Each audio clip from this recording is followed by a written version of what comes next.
Good afternoon. I'm glad to be joined today by my friend, Governor Ron DeSantis of Florida. We're here to champion some of our shared priorities for holding the federal government accountable, ensuring fiscal responsibility, and urging the adoption of a balanced budget amendment to the U.S. Constitution. Reckless spending in Washington, particularly in the last 4 years under Joe Biden, has left us more than $36 trillion in debt. While increasing the size of government, piling debt onto the backs of future generations, in Washington they've been spending like drunken sailors. And that's not what our founding fathers envisioned. We need a change, and fast, to prevent our children and grandchildren from inheriting this mess that they've created. As you know, there is no constitutional limit on congressional borrowing. It's up to Congress to police itself.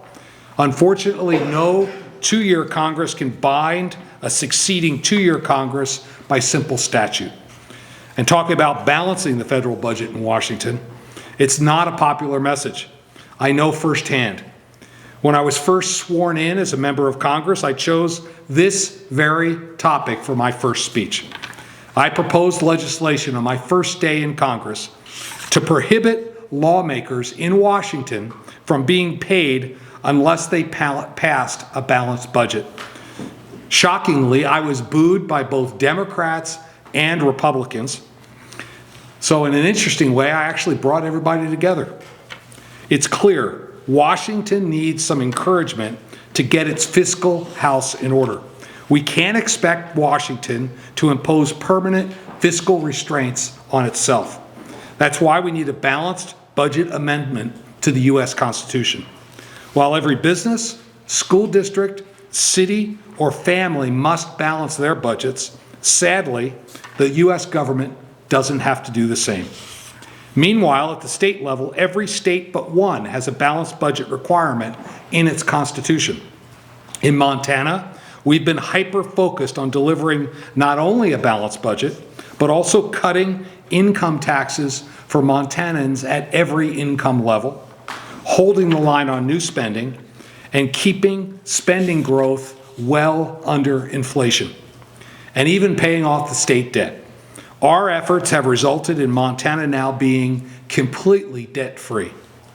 And while we've been fiscally responsible, the reality is the nationwide affordability crisis has harmed hardworking Montanans. Because of our conservative and balanced budgets over the last 4 years, Montana has a surplus again to deliver historic tax relief. In fact, thanks to our strong fiscal management, we were able to propose the largest income tax cut in state history, so more Montanans can keep more of their hard-earned money. That's what's possible with strong fiscal discipline. Thankfully, with President Trump in the White House, and with strong leadership of Republican governors across the nation, we're restoring common sense and putting the American people first. Again, I'm glad to have my friend Governor Ron DeSantis here. He knows a thing or two about balancing budgets and cutting taxes. He spent a little time in Idaho this morning, and then came here to Montana to meet with legislators, which we just concluded. With that, I'll turn it over to Governor DeSantis. Okay. Well, thank you, Governor. It's great to be back in Montana. If you know anything about Florida, you know, particularly come summertime, we got quite a number of our residents that make their way up to various parts of Montana, and I've had the fortune of being able to be up here over the summer in the past, and you can see why. It's a beautiful country, a lot less humid than the state of Florida, and you see why people want to come and enjoy it here. And I also feel at home, not just because there's a lot of Floridians that are amongst us in the summers, but I also know I'm in a state that sees things similar the way the state of Florida does. And they've done a lot of great work in here, both under the governor's leadership as well as the Montana legislature. I know they got more that's in the hopper for this legislative session. I know the governor's pushing tax relief and some really good stuff, and hopefully we see all that get to a landing. But you guys have done a great job, and the proof's in the pudding. People have gravitated to Montana. They have fled states that have performed poorly as a matter of policy, and they've gravitated to states like Florida and Montana, and I expect that to continue into the future. But no matter how well we can do in Florida. And I can sit here and tell you, we're ranked #1 in economy 2 years in a row, #1 in education, 50-year low in the crime rate. We got the lowest of any state that has debt, the lowest per capita debt in the country. We're spending less money this year than last year, cutting taxes. I can go through all that, and it's great, and it's important to show leadership. But ultimately, the states are not going to be successful if federal spending and the Congress does not get under control. When the turn of the 21st century happened, we were about $5.6 trillion in debt as a country. So that's from the time George Washington put his hand on the Bible as the first president in 1789, all the way until the turn of the 21st century, it was $5.6 trillion. Today, 25 years later, we're at over $36 trillion in debt. Just the interest that we pay to service our existing debt is over $1 trillion annually. That's more than what we spend on the core function of the federal government, our national defense.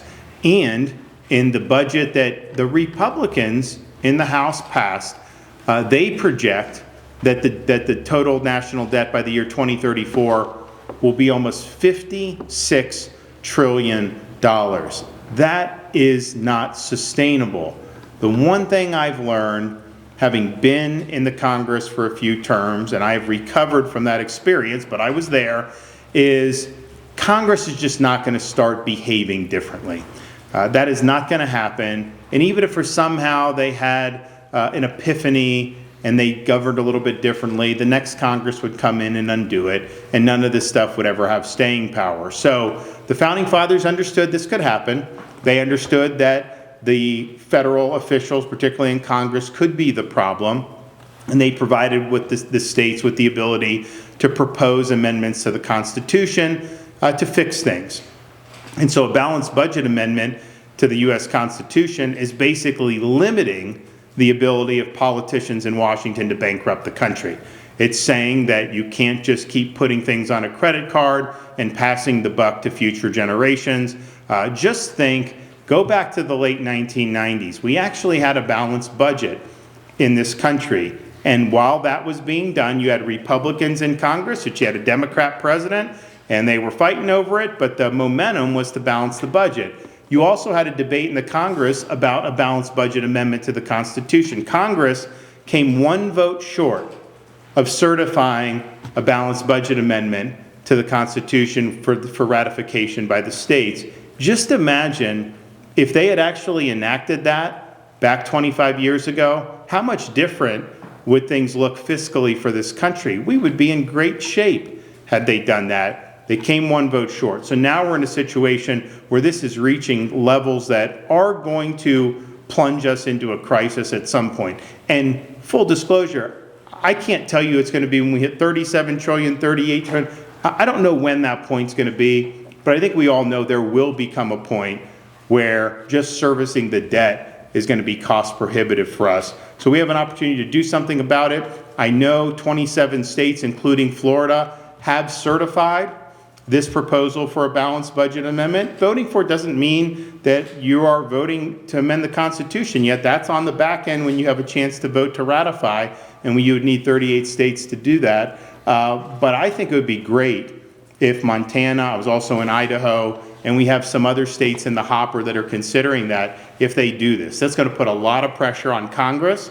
I guarantee you if this gets to 32, 33 states, you're going to see Congress scurrying to be able to write and pass a balanced budget amendment and send to the states for ratification. So I thank the governor for his support on this. I thank all the great folks I've met here in Montana in the legislature who are supportive. I know there were some folks that had some good faith concerns about what direction this would go, and hopefully we were able to answer enough questions that you guys can get this on the docket and get it out the door, and then we'll go to South Carolina and Kentucky and a lot of these other states to get the job done. So I appreciate it, and we're happy to take some questions. Yeah, great. Thanks, Ron. And I would just say we have something in common.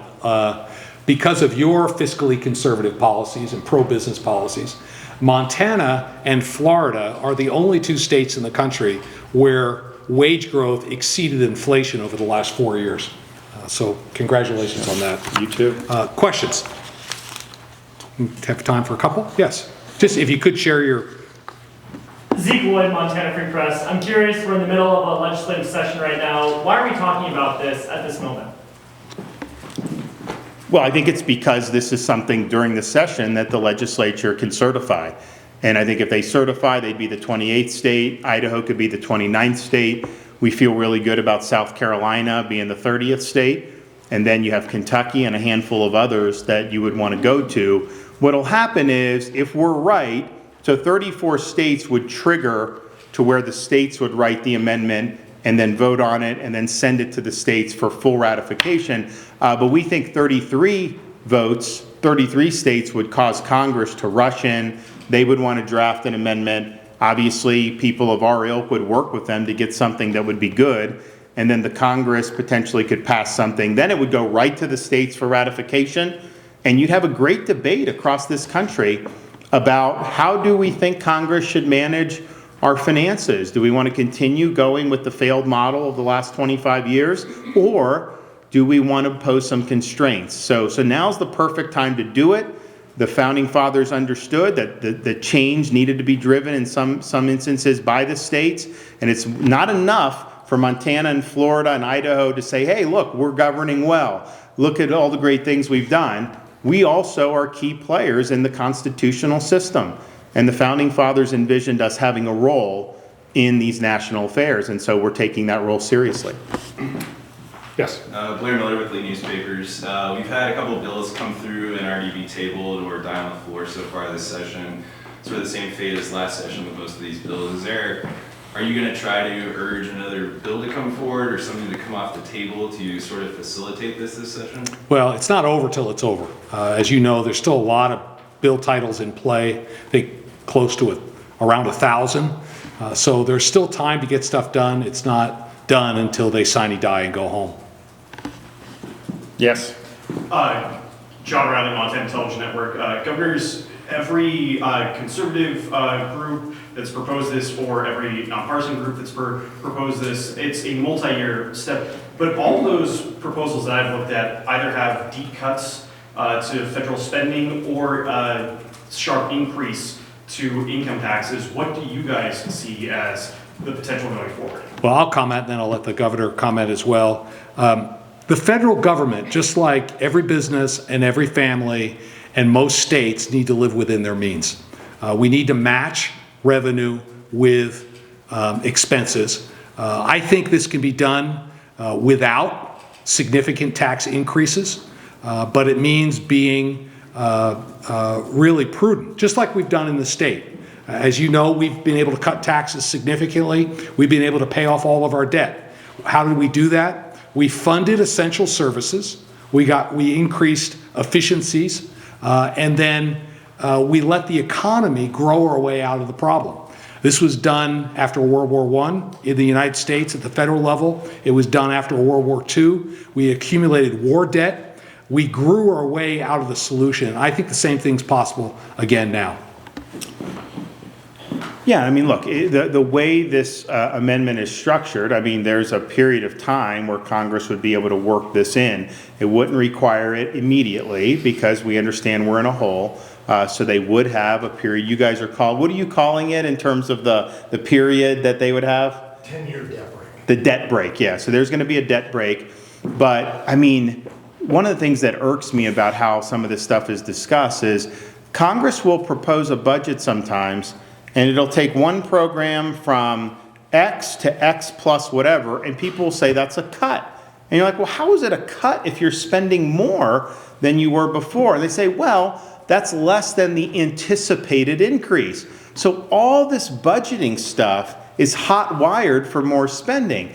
Because they say if you don't increase a certain program by 7%, if you only increase it by 3%, then that's actually a cut. To me, you're still increasing spending. So a lot can be done. One, I think the DOGE has a potential to really help streamline in significant numbers. But two, so much can be done if you literally will just freeze spending. Like if we go back to 2019 levels, and not counting Social Security, but just the discretionary budget, if you just went back to that level and froze it, heck, if you went back to that level, froze it, and even allowed defense to grow you would still have significant savings. So much of this stuff is just put on top of spending increase on top of spending increase, and it's hot wired. I think a balanced budget requirement, all that changes, and they're going to approach it much differently. And I'll give you an example of the federal government. I mentioned this when we were talking to legislators.